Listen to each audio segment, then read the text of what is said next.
Le Grand Paris, pour des raisons évidentes de nécessité quotidienne, est devenu avant tout un grand projet de transport, un peu dans la veine de ce qu'on a connu dans nos riches décennies de l'après-guerre. Ce principe, certes vertueux, a initié d'autres choses, comme un nouveau dialogue entre les communes, comme une volonté de densification autour des réseaux de transport, mais aussi a occulté beaucoup d'autres initiatives qui sont apparues à ce moment-là. Aujourd'hui, les choses ont changé, c'est-à-dire que tout est sujet à caution. On est dans une difficulté par rapport à une planification financière lisible et évidente sur le long terme. Donc les projets doivent s'inventer maintenant, au fur et à mesure, au fil du temps, selon des objectifs presque d'immédiateté. Et c'est pour ça qu'on a décidé, à travers cette étude, de mettre plutôt l'accent sur quelques mesures, 10 qui peuvent devenir beaucoup plus, des mesures qui seraient capables, en étant instaurées tout de suite, d'initier une notion de réalité, même un choc de réalité, dès aujourd'hui pour l'ensemble des habitants de l'Île-de-France. Il est indispensable de créer une vraie agence qui regrouperait un peu tous ces fonciers et qui les investiguerait en permanence. La ville généreuse est une ville adaptable, transformable, économe en moyens.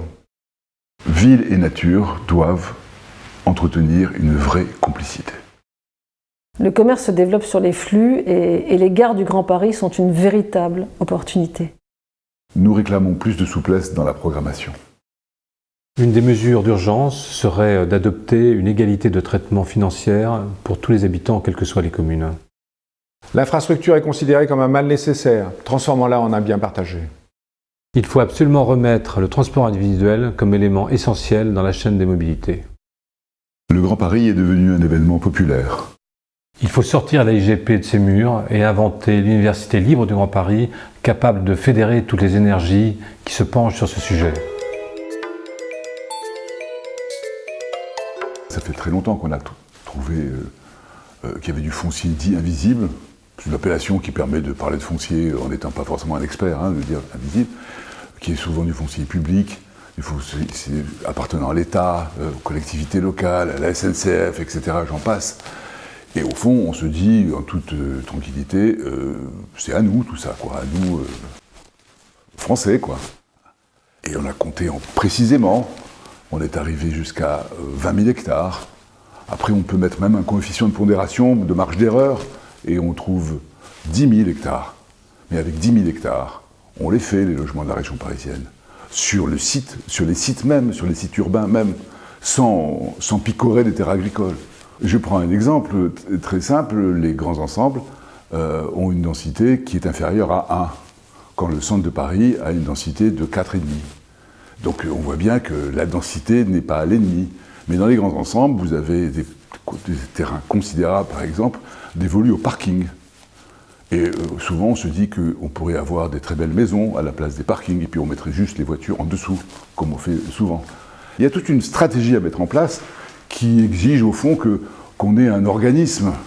Alors, ce n'est pas un organisme de plus, c'est simplement que ceci soit réellement investigué au nom du Grand Paris. Et aujourd'hui, 4 ans plus tard, 5 ans plus tard, c'est toujours pas le cas. Il y a toujours des gens qui pensent que le foncier est rare. Et nous, on dit qu'il n'est pas rare. Voilà. On a toujours opposé ville et nature. Au mieux, on se dit que ces deux milieux pouvaient entretenir entre eux une relation type dialectique. Au fond, c'est la même chose.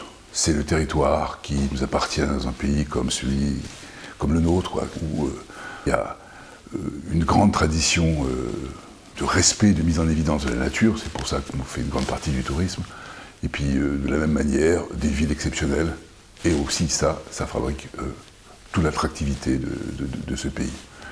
Vouloir les opposer, c'est forcément s'engager dans une sorte de système de méfiance entre ces deux milieux, alors qu'il faut une véritable relation. La relation, elle est au fond de considérer que c'est le même monde, le même milieu, et qu'il faut être très attentif au service que la ville peut rendre à la nature et au service que la nature peut rendre à la ville.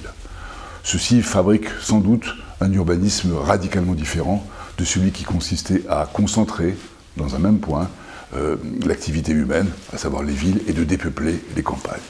Au fond, tout ceci a besoin d'une véritable investigation générale. Le territoire de la région parisienne convient tout à fait à cette situation, puisqu'on voit bien que l'extrême centralité, plus les 1600 communes qui composent ce territoire, se rapprochent très vite de situations qu'on peut qualifier de naturelles, ou en tous les cas de la campagne, qui sont des façons d'entretenir, de compléter des milieux qui sont différents les uns des autres, mais qui en font la même fonction qui est celle de faire vivre des gens.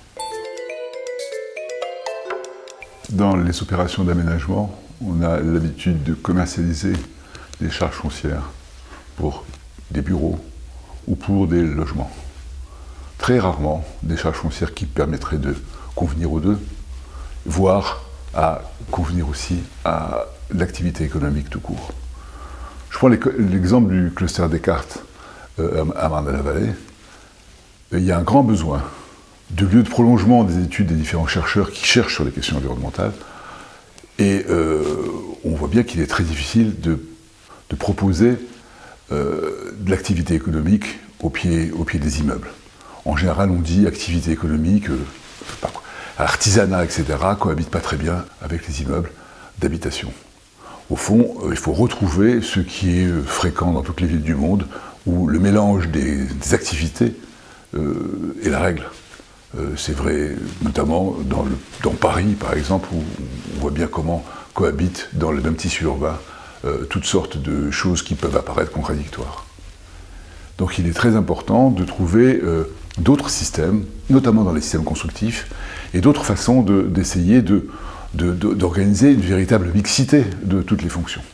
Et ceci, ça peut se faire si on intervient un peu, mais au fond pas radicalement, sur les systèmes constructifs et sur la production des systèmes constructifs et en même temps sur la gestion du foncier qui correspondrait à ces opérations. La ville évolutive est une ville généreuse. Il faut qu'elle soit adaptée à toutes les transformations. Cette générosité, nous la voulons à toutes les échelles. Nous voulons que le logement puisse être transformable, qu'il puisse être adaptable, qu'il puisse être modulable dans le temps. Il faut que cette transformation soit à la fois constructive, sociale et énergétique. Constructive parce qu'il faut trouver de nouveaux modes de production, entre artisanat et industrie. L'avenir de l'industrie, c'est l'artisanat, c'est faire en sorte qu'on ne soit pas dans une production lourde, mais une production toujours adaptée. Peut-être de l'autoconstruction. Il faut que dans le domaine de la construction, cela renvoie à les modes de production particulières. Le logement doit pouvoir se transformer. Il sera plus durable s'il est plus transformable. Si les surfaces peuvent s'accroître, si dans le cycle de la vie de la famille, le logement s'adapte. Donc toutes ces échelles-là doivent être des échelles qui sont en regard de l'économie de moyens. Il faut que nous repensions cette transformation en regard de l'énergie grise qui est produite par le logement. L'architecture est un art de la transformation, il transforme le monde. Et dans cet art de la transformation, on ne peut pas penser la ville comme étant immuable. Elle est ouverte à la question de la densité, et cette question de la densité est aussi une question qui s'ouvre sur les transformations de la société. Donc le commerce s'est toujours développé sur les flux. Les centres commerciaux ont profité de cette manne avec le développement de l'automobile et de la maison individuelle, mais aujourd'hui vivent leur premier décrochage. Leur premier décrochage lié à la saturation du marché, lié au ralentissement économique, lié à l'extraordinaire développement d'Internet, mais lié également au fait que les transports en commun se sont fortement développés et créent des zones de flux parallèles qui n'arrivent pas à capter. Donc en dehors des nouvelles formes de commerce que sont le drive, qui s'est fortement développé ces 3 dernières années, puisqu'on en compte 3000, le commerce de proximité qui retrouve un essor, mais également le commerce de gare. Et le commerce de gare, on peut quasiment parler de révolution, parce que personne n'aurait parié sur les gares jusqu'à maintenant, et quand on regarde le résultat de la gare Saint-Lazare avec 100 millions de visiteurs, qui réussit à être le 2e centre commercial en rendement de France, on comprend qu'il y a matière à développer du commerce sur les zones denses de flux de transport en commun. Et ça, pour les gares du Grand Paris, c'est une véritable opportunité. C'est le moyen de développer du service, de les animer et finalement de redonner aux centres-villes et aux centres urbains dans lesquels ces gares naissent une véritable fonction commerciale qu'ils avaient perdue depuis près de 40 ans. Dans le Grand Paris, les infrastructures ont une place considérable. Elles représentent à la fois l'espace public et un mal nécessaire. Nous voulons transformer ce mal nécessaire en un bien partagé. Profiter de ces quantités de surface, profiter de cette quantité de desserte pour voir comment elle pourrait servir le territoire et pas simplement le desservir à grande échelle. Il faut donc voir comment on peut densifier ces infrastructures, peut-être trouver des bâtiments bipolaires qui s'adresseraient d'un côté à l'infrastructure, de l'autre côté à la ville, regarder comment ils peuvent transformer la relation de la ville à la nuisance du bruit, regarder comment positivement les infrastructures sont des lieux de croisement, d'intersection où on peut densifier la ville. La gare, les nouveaux moyens de transport, le covoiturage, les transports en commun sur les infrastructures, remettre ensemble les moyens de transport plutôt que les séparer et les diviser dans les infrastructures. L'infrastructure peut être regardée de manière positive. Les autoroutes sont une ressource, sont un gisement extraordinaire pour inventer une nouvelle mobilité qui permettrait d'attendre d'autres qui se mettent en place avec un certain temps. Ces autoroutes, en fait, c'est des lieux malléables, c'est des lieux extraordinaires, construits avec une certaine générosité et qui permettent d'accueillir éventuellement des voies réservées, comme ça se passe ailleurs, que ce soit en Espagne, en Allemagne, aux États-Unis, pour recevoir des bus rapides, allant au plus profond des territoires et ramenant vers des grands nœuds de distribution, de recevoir aussi du covoiturage, qui permet de dire qu'en voiture à plusieurs, on roule plus vite, parce que cette voie est dégagée, donc ça fait une attractivité considérable. Ça veut dire aussi la transformation des centres commerciaux qui sont juste à côté, qui sont des centres de regroupement pour les gens qui veulent voyager ensemble. C'est aussi pour les motos, pour les scooters, pour tout le monde qui veut voyager un peu plus vite sur les autoroutes. Les projets de transport du Grand Paris ont mis l'accent avant tout sur le transport lourd. Le transport lourd lui-même connecté à d'autres transports lourds, qu'ils soient en sous-sol ou en surface. Mais dans ce système, même s'il y a la volonté affichée de pouvoir répondre à une mobilité à toutes les échelles, on oublie souvent qu'il n'y a jamais de taxi dans les stations de métro, les stations de SNCF, les stations de RER quand on est en banlieue. Et c'est ça qu'on voudrait pouvoir voir évoluer. C'est-à-dire on est dans des situations où la densité des villes ne permet pas d'avoir un système collectif efficace, et puis en même temps, vu la densité, les distances à pied sont un peu longues. On ne se préoccupe pas assez de ce transport du dernier kilomètre. C'est-à-dire on parle beaucoup du dernier kilomètre concernant les marchandises, mais très peu pour les habitants de l'Île-de-France. Et c'est là où sans doute il faudrait réinventer ce système de transport individuel, que ce soit en taxi, vélo, moto, 3 roues, 4 roues, collectif ou pas, connecté sur son iPhone, enfin peu importe, mais l'idée qu'on puisse aller chez soi simplement depuis la gare avec un transport individuel efficace, ce qui n'est pas le cas aujourd'hui. Donc on n'est pas naïf, on connaît toutes les difficultés par rapport à ces organisations professionnelles qui sont lourdes, qui sont coincées, qui sont assez réticentes à toute évolution de ce genre-là. Mais on sait que pour faire évoluer la mobilité très notablement dans le Grand Paris, il faut absolument en passer par là. Et c'est une mesure sans doute relativement peu coûteuse qui peut être mise en place assez rapidement. Quels que soient les systèmes de gouvernance qui vont émerger, il y a sans doute une mesure qui est plus que symbolique, qui pourrait marquer une réelle solidarité entre les communes et surtout entre les citoyens habitants d'Île-de-France. C'est celle de l'égalité de dotation, quel que soit le territoire, quelle que soit la commune. La dotation, autant pour le fonctionnement que pour l'investissement, passe de 1 à 4 ou de 1 à 3, selon qu'on soit dans l'Est ou dans l'Ouest, que l'on soit à Puteaux ou que l'on soit à Sevran. Dans un cas, c'est vrai qu'on a souvent des crèches qui ressemblent à des palais de l'enfance en marbre, avec des lampadaires, avec 3 niveaux de géranium, tout en laiton très jolis. Et dans l'autre cas, c'est plutôt des préfabriqués et puis des ampoules qui manquent. Une ville unitaire comme Paris, un habitant du 19e et un habitant du 7e sont traités de la même manière. Ça se voit au niveau du sol, au niveau des bâtiments publics, au niveau des espaces verts.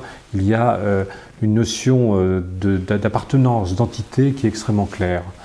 Donc notre propos, ce serait d'imaginer qu'on est plus dans l'art de la dépense que dans l'art de la recette.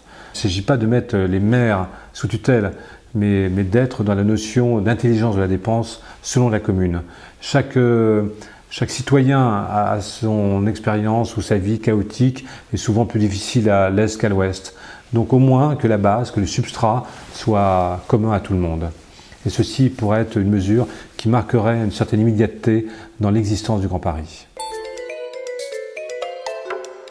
il faut interroger les gens sur le fond des choses, pas uniquement sur les détails de l'aménagement, comme c'est le cas dans la plupart des comités qui se réunissent autour de tel ou tel projet. L'avis du public peut, et ça a été démontré plusieurs fois, être prépondérant. Le public n'est pas simplement censé s'opposer à telle ou telle action, il peut aussi initier telle ou telle action. On ne peut pas faire dans ce métier l'économie d'une relation forte avec le public. Il peut y avoir le sentiment d'une double distorsion démocratique. D'une part par rapport au temps long, c'est-à-dire que 6 ans c'est long, c'est court pour faire des projets, mais c'est long pour l'absence de parole. Et puis en même temps, il y a une distorsion par rapport à l'espace, c'est-à-dire ce rapport entre le citoyen et le territoire, c'est-à-dire à qui parle-t-on, entre la commune, l'intercommunalité, la région, les départements, tout le monde se renvoie la balle, on ne sait plus à qui on a affaire. Donc c'est intéressant peut-être à travers ces intercommunalités qui émergent d'inventer un nouveau rite démocratique, donnant sans doute une certaine possibilité de nourrir les projets. Ça donne aussi l'envie de mettre l'agenda politique dans le cadre d'une échéance lointaine. C'est aussi l'idée de dire qu'on n'est pas toujours des oubliés. Les oubliés du Grand Paris qui se sentent une certaine frustration, eh bien, peuvent avoir la parole tout au long d'une mandature. Finalement, une des grandes qualités de l'émergence du Grand Paris et de Paris Métropole, c'est d'avoir donné naissance à beaucoup d'initiatives publiques, privées, individuelles, et puis du monde associatif et de toute la population. Beaucoup de choses se sont faites, des recherches de la part des universités, aussi des recherches prospectives de la part des grands groupes du BTP qui sont très friands de ce genre de choses, mais aussi des agences urbaines et de tout le monde. Cette dynamique s'émet très largement au-delà de l'Île-de-France, que ce soit en France et à l'étranger, et on se rend compte qu'aujourd'hui que l'IGP est un peu enfermé dans ses murs et qu'il faut absolument ouvrir le système, que l'IGP soit capable de fédérer toutes ces énergies, que l'IGP devienne l'université libre du Grand Paris, capable de devenir un lieu de recherche patiente, ouverte à tous les chercheurs qui veulent faire de la prospection à long terme, en même temps capable de faire des débats, des agoras avec l'ensemble des acteurs de la ville, et capable aussi bien sûr d'être en prise directe avec la réalité et donc en relation avec cette urgence dont on parle. Donc si la IGP disparaît, vive l'Université libre du Grand Paris, capable de faire exister ce Grand Paris dès aujourd'hui.